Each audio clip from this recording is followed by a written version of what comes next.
हंसाती है फिर बाद में रुलाती है।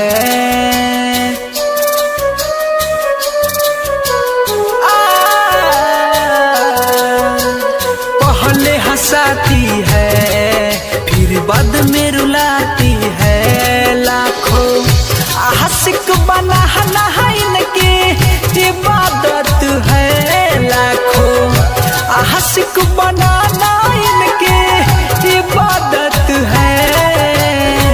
मोहब्बत में धोखा देना लड़कियों की आदत है। मोहब्बत में धोखा देना लड़कियों की आदत है।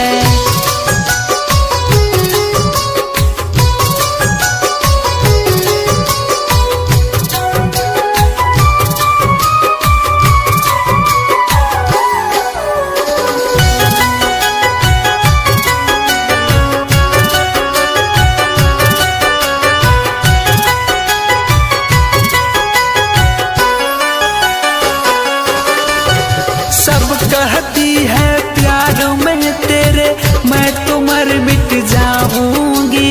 छोड़ूंगी ना साथ तुम्हारा वादा मर के निभाऊंगी।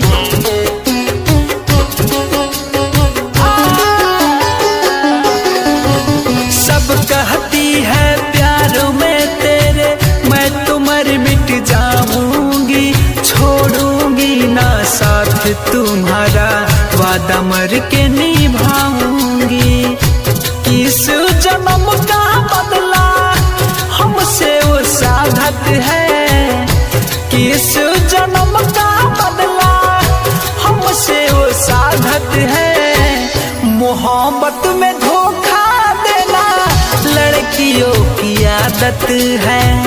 मोहब्बत में धोखा देना लड़कियों की आदत है। फंस जाते हैं आशिक कितने इनकी मीठी बातों में। देखे दिल ये चैन से ना सोते हैं ना रातों में।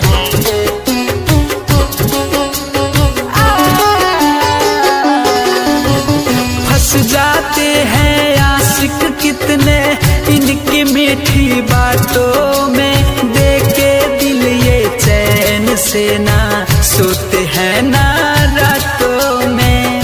राइटर में रहा जीएस कुमार को ये सासत है। राइटर में रहा जीएस कुमार को ये सासत है।